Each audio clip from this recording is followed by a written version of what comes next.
Dear friends, this conference is taking place just a week after the landmark United Nations special event on climate change in New York, and the meeting convened by the United States President in Washington, D.C. a couple of days later. Those meetings were held against the backdrop of the reports of the Intergovernmental Panel on Climate Change, the study done by Sir Nicholas Stern, and a plethora of scientific findings on the causes and consequences of climate change for human health and well-being.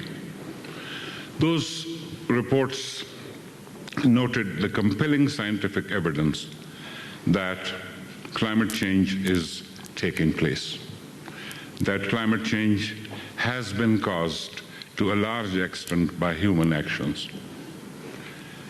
And unless urgent actions are taken, climate change will have disastrous consequences for humankind.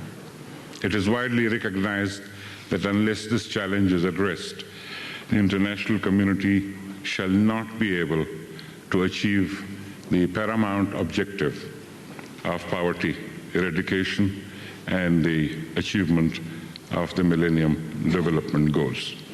Our conference during the next few days builds up on the first conference held in Java, and it is meant to come up with recommendations for consideration by the Ministerial Summit on Climate Change and Tourism, which is being organized by UNWTO in cooperation with UNFCCC, Secretariat, and other United Nations agencies, including UNEP in London on 13th November 2007.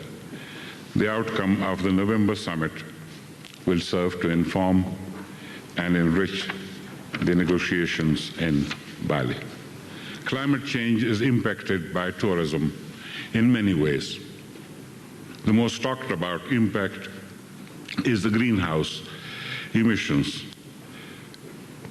According to the estimates available, the contribution of the tourism sector to the global greenhouse gas emissions is roughly around 5% of the total emissions. There are also references to the pressure exerted by tourism sector on land and sea, ocean-based natural resources, particularly in tropical, ocean, coastal, island, and mountain destinations. It's also mentioned that there are threats to biodiversity and wildlife in nature-based destinations.